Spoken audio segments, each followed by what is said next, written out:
नमस्कार भाई। आप सब साथियों का हार्दिक स्वागत है आपके अपने यूट्यूब चैनल एजुकेशनल ग्रुप के ऊपर भाई। तो आज का हमारा हरियाणा जीके सीरीज का पार्ट नंबर 41 रहने वाला है। चलिए हमारी वीडियो को शुरू करते हैं भाई। तो आज का हमारा पहला प्रश्न है, शिवालिक की पहाड़ियाँ खालिस्तान ज़िले में नहीं पाई जाती भाई। तो शिवालिक की पहाड़ियाँ हैं, कौन से ज़िले में नहीं पाई जाती है? तो आपने अपना आंसर गैस करना भाई, फिर मैं आपको राइट आंसर बताऊँगा। तो आशा करता हूँ आपने अपना आंसर सोच लिया होगा भाई। तो यहाँ पर हमारा राइट आंसर हो जाएगा सिरसा जिले के अंदर भाई। शिवालिक की पहाड़ियाँ कहाँ नहीं पाई जाती है? सिरसा जिले में शिवालिक की पहाड़ियाँ नहीं पाई जाती है भाई। क्यों? क्योंकि शिवालिक की पहाड़ियाँ हमारे हरियाणा के उत्तरी हिस्से में भाई, हरियाणा के उत्तरी हिस्से में शिवालिक की पहाड़ियाँ। और उत्तरी हिस्से के अंदर हमारे अम्बाला, पंचकुला और यमुनानगर, ये 3 जिले आते हैं हमारे उत्तरी हिस्से के अंदर भाई। और हरियाणा के अंदर जो शिवालिक की पहाड़ियाँ हैं वो लगभग कितना क्षेत्रफल में फैली हुई है? 3,514 वर्ग किलोमीटर के अंदर भाई। जो शिवालिक की पहाड़ियाँ हैं वो हरियाणा के अंदर 3,514 वर्ग किलोमीटर क्षेत्र में फैली हुई है, जिसमें अम्बाला के लगभग 430 गांव शामिल है भाई। जिसमें अम्बाला के लगभग 430 गांव और हमारे पंचकुला के लगभग 162 गांव भाई। पंचकुला के 162 गांव है, अम्बाला के तो 430 गांव है, पंचकुला के लगभग 162 गांव है। और यमुनानगर की बात करें तो यमुनानगर के लगभग 282 गांव है भाई, जिसके अंदर शिवालिक की पहाड़ियाँ फैली हुई है। और पूरे हरियाणा के अंदर 3,514 वर्ग किलोमीटर के क्षेत्रफल में शिवालिक की पहाड़ियाँ फैली हुई है। अगला प्रश्न हमारा, इंदौरी पहाड़ी स्थित है, यानी जो इंदौरी पहाड़ी है वो कहाँ पर स्थित है? तो यहाँ पर हमारा राइट आंसर हो जाएगा मेवात जिले के अंदर भाई। इंदौरी पहाड़ी कहाँ स्थित है? मेवात जिले में। इंदौरी पहाड़ी को मेवात की पहाड़ी भी कहते हैं भाई। इंदौरी पहाड़ी को मेवात की पहाड़ी भी कहा जाता है भाई। जो इंदौरी नदी है वो यहीं से निकलती है। इंदौरी नदी का उद्गम स्थल यही है भाई। जो इंदौरी नदी है उसका उद्गम स्थल मेवात की पहाड़ी यही है भाई। और ये हमारी जो इंदौरी नदी है वो घग्गर नदी की सहायक नदी है भाई। इंदौरी नदी किस नदी की सहायक नदी है? घग्गर नदी की। और इंदौरी पहाड़ी को और क्या कहा जाता है? मेवात की पहाड़ियाँ भी कहा जाता है। किस जिले के अंदर है ये? मेवात जिले के अंदर है भाई। अगला प्रश्न हमारा, तोशाम की पहाड़ी कहाँ स्थित है भाई? जो तोशाम की पहाड़ी है वो कहाँ स्थित है? तो यहाँ पर हमारा राइट आंसर हो जाएगा भिवानी के अंदर भाई। तोशाम की पहाड़ी कहाँ स्थित है? भिवानी के अंदर। तो तोशाम की पहाड़ी है भिवानी के अंदर। तोशाम नामक का गांव है जो, उसके अंदर तोशाम की पहाड़ी है भाई। भिवानी में तोशाम नाम का जो गांव है उसके अंदर तोशाम की पहाड़ी है। और जो ये तोशाम की पहाड़ी ये अरावली पर्वतमाला का हिस्सा भाई। किसका हिस्सा है? अरावली पर्वतमाला का हिस्सा है। जो हमारी तोशाम की पहाड़ी है वो अरावली पर्वतमाला का हिस्सा है भाई। चलिए अगला प्रश्न देखते हैं क्या हमारा, राज्य का कौन सा हिस्सा रेतीला है भाई? तो हरियाणा राज्य के अंदर राज्य का कौन सा हिस्सा है जो रेतीला है? तो यहाँ पर हमारा राइट आंसर हो जाएगा पश्चिमी भाग। जो राज्य का पश्चिमी भाग है वो क्या है? रेतीला है भाई। जिसके अंदर लगभग सिरसा हमारा, कुछ हिस्सा हिसार, भिवानी और महेंद्रगढ़ भाई, ये क्षेत्र आते हैं जो क्या है? रेतीला भाग है भाई, महेंद्रगढ़। तो राज्य का पश्चिमी हिस्सा क्या है? रेतीला भाई। चलिए अगला प्रश्न देखते हैं क्या हमारा, हरियाणा खालिस्तान तरफ से दिल्ली से घिरा है, यानी जो हरियाणा है, हरियाणा दिल्ली को कितने तरफ से घिरे हुए है? तो यहाँ पर हमारा राइट आंसर हो जाएगा भाई 3 तरफ से। हरियाणा दिल्ली को कितनी तरफ से घिरे हुए हैं? 3 तरफ से। पूर्व में तो दिल्ली का यूपी है, पूर्व में तो यूपी, और जो हमारी पश्चिम, उत्तर और दक्षिण भाई, इन तीनों तरफ क्या है? ये तीनों तरफ हरियाणा है भाई। दिल्ली के तीनों तरफ क्या है? हरियाणा है। और पूर्व में यूपी है। तो हमारा राइट आंसर हो जाएगा 3 भाई। अगला प्रश्न हमारा, हरियाणा पूर्व में खालिस्तान से घिरा है, यानी हरियाणा की पूर्वी सीमा पर कौन सा राज्य लगता है? तो यहाँ पर हमारा राइट आंसर हो जाएगा उत्तर प्रदेश भाई। हरियाणा की पूर्वी सीमा पर कौन सा राज्य लगता है? उत्तर प्रदेश। हरियाणा की जो पूर्वी सीमा है, हरियाणा को और जो यूपी को है, उसके बीच में पूर्वी सीमा पर जो बाउंड्री बनती है वो यमुना नदी से बनती है भाई। किससे बनती है? यमुना नदी से बनती है। और दोनों की सीमा पर यमुना नदी लगभग 1376 किलोमीटर की सीमा बनाती है भाई। हरियाणा और उत्तर प्रदेश के बीच में यमुना नदी लगभग 1376 किलोमीटर की सीमा बनाती है। अगला प्रश्न हमारा, प्रदेश में मोरनी की पहाड़ियाँ किस प्रकार की मिट्टी पाई जाती है? जो मोरनी की पहाड़ियाँ हैं उन पर किस प्रकार की मिट्टी पाई जाती है? तो यहाँ पर हमारा राइट आंसर हो जाएगा लैटेराइट मिट्टी भाई। मोरनी की पहाड़ियों पर किस प्रकार की मिट्टी पाई जाती है? लैटेराइट मिट्टी पाई जाती है भाई। अगला प्रश्न हमारा, अरावली पहाड़ी के दक्षिणी भाग को स्थानीय रूप से किस नाम से जाना जाता है? जो अरावली पहाड़ी है उसका दक्षिणी भाग है, उसको सामान्य रूप से किस नाम से जाना जाता है? तो यहाँ पर हमारा राइट आंसर हो जाएगा मेवात की पहाड़ियाँ। जो अरावली पहाड़ी का दक्षिणी भाग है उसको मेवात की पहाड़ियाँ भी कहा जाता है, जो किस जिले में पड़ती है? मेवात जिले के अंदर पड़ती है, मेवात के अंदर। और इसका दूसरा नाम क्या बोल सकते हैं हम? इंदौरी पहाड़ी भी बोल सकते हैं इसको। जो मेवात की पहाड़ियाँ हैं, दक्षिणी भाग है अरावली पहाड़ी का, इसको इंदौरी पहाड़ी भी बोला जा सकता है भाई। यहाँ से कौन सी नदी निकलती है? इंदौरी नदी निकलती। कौन सी नदी निकलती है? इंदौरी नदी निकलती है भाई। अगला प्रश्न हमारा, हरियाणा का सबसे शुष्क क्षेत्र कौन सा? हरियाणा का सबसे शुष्क क्षेत्र यानी सबसे कम वर्षा कहाँ होती है हरियाणा के अंदर?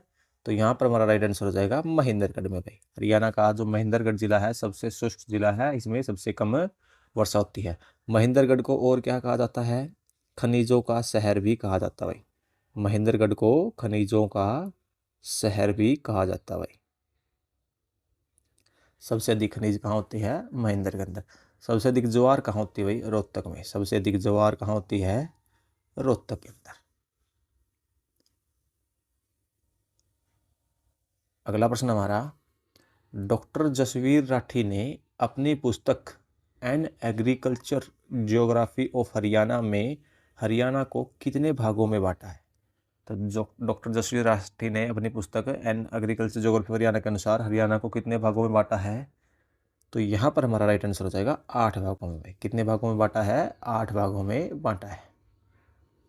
अगला प्रश्न हमारा, निम्न में से कौन सा हरियाणा के पूर्वी भाग में स्थित है भाई? तो हरियाणा के पूर्वी भाग में कौन सा स्थित है? तो यहाँ पर हमारा राइट आंसर हो जाएगा बाढ़ के मैदान है जो भाई। हरियाणा के पूर्वी हिस्से में कौन से मैदान है? बाढ़ के जो मैदान है वो हरियाणा के पूर्वी हिस्से में स्थित है भाई। जो बाढ़ के मैदान है इसमें मिट्टी क्या है? अधिक उपजाऊ है, अधिक उपजाऊ।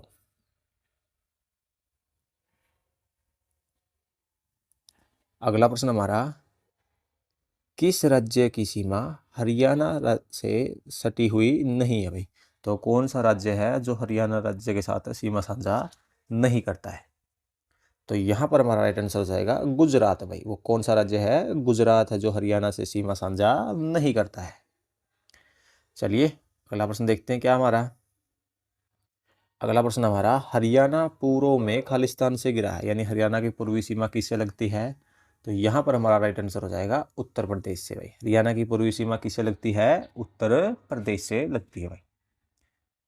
अगला प्रश्न हमारा, देश का कुल भूमि क्षेत्रफल में हरियाणा का कितना प्रतिशत हिस्सा है? जो देश का कुल भूमि क्षेत्रफल है उसमें हरियाणा का कितना प्रतिशत हिस्सा है? तो यहाँ पर हमारा राइट आंसर हो जाएगा 1.34% भाई। कितना है? 1.34% है।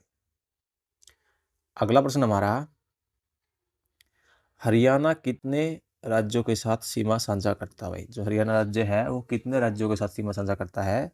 तो यहाँ पर हमारा राइट आंसर हो जाएगा 5 राज्यों के साथ भाई। एसएससी कई बार क्या करती है? 4 राज्यों को भी सही आंसर मान लेती है, लेकिन हरियाणा 5 राज्यों से। तो 5 राज्य कौन कौन से हैं? एक तो है यूपी जो पूर्वी सीमा पर रहता है, उत्तर प्रदेश, एक होगा हमारा पंजाब, और एक होगा हमारा हिमाचल प्रदेश जो उत्तरी सीमा पर है, और साथ में उत्तराखंड भी होगा, और राजस्थान जो पश्चिमी और दक्षिणी सीमा पर। तो हरियाणा राज्य कितने राज्यों से सीमा साझा करता है? 5 राज्यों से, यूपी, पंजाब, हिमाचल प्रदेश, उत्तराखंड और राजस्थान भाई।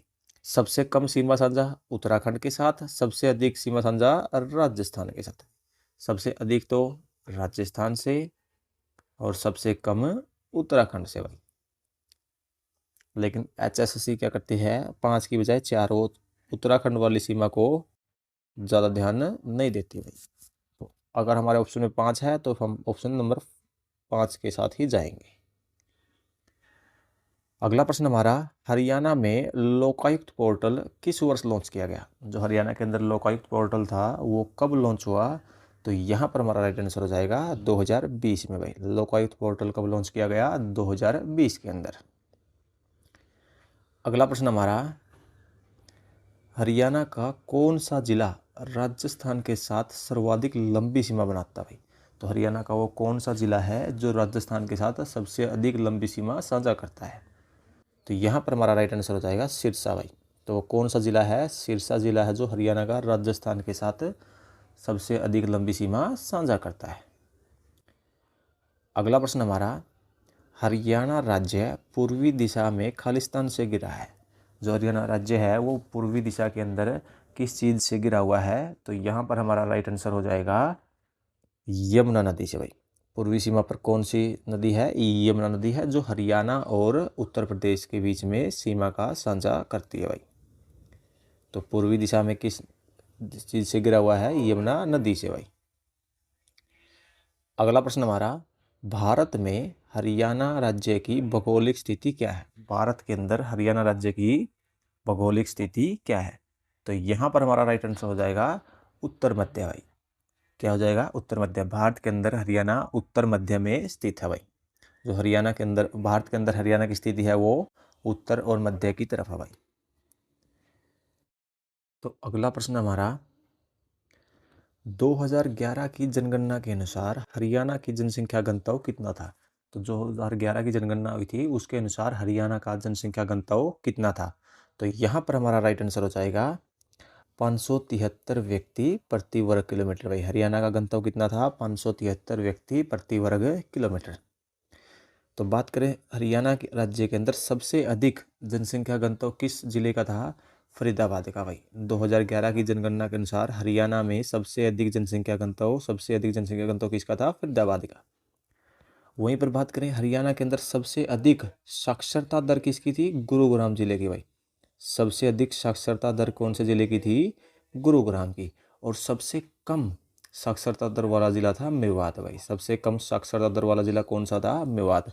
वहीं पर साक्षरता दर सबसे अधिक तो गुरुग्राम की थी, सबसे कम साक्षरता दर किसकी थी? मेवात की। लिंग अनुपात का बात करें तो सबसे अधिक लिंग अनुपात मेवात जिले का था भाई, और सबसे कम लिंग अनुपात गुरुग्राम जिले का था 2011 की जनगणना के अनुसार भाई। चलिए अगला प्रश्न देखते हैं क्या हमारा, निम्नलिखित में से किस जिले में शिवालिक की पहाड़ियां नहीं पाई जाती? ये हमारा प्रश्न दोबारा से फिर से रिपीट हो गया है। कौन से जिले के अंदर शिवालिक की पहाड़ियां नहीं पाई जाती? तो आप सभी को इसका आंसर पता होगा, कमेंट बॉक्स में जरूर बताना भाई। अगला प्रश्न हमारा, महेंद्रगढ़, भिवानी, सिरसा, हिसार ये सब खालिस्तान क्षेत्र है भाई। तो जो महेंद्रगढ़ है, सिरसा है, भिवानी है, हिसार है, ये सब किस प्रकार का क्षेत्र है? तो यहाँ पर हमारा राइट आंसर हो जाएगा रेतीले क्षेत्र भाई। किस प्रकार का क्षेत्र है? रेतीले क्षेत्र है भाई।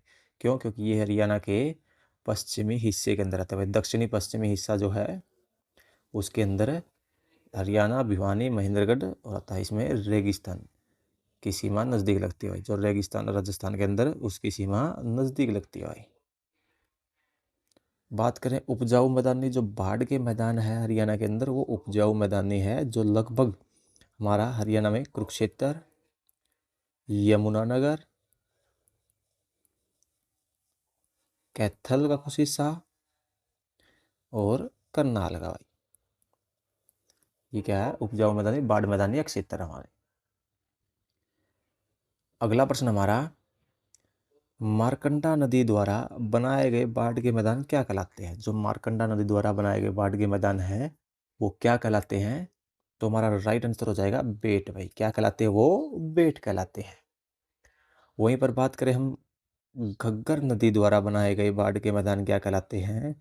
तो घग्गर नदी द्वारा बनाए गए बाढ़ के मैदान नेली कहलाते हैं। क्या कहलाते हैं? नेली कहलाते हैं। मारकंडा नदी द्वारा बनाए गए बाढ़ के मैदान बेट कहलाते हैं। घग्गर नदी द्वारा बनाए गए बाढ़ के मैदान नेली कहलाते हैं।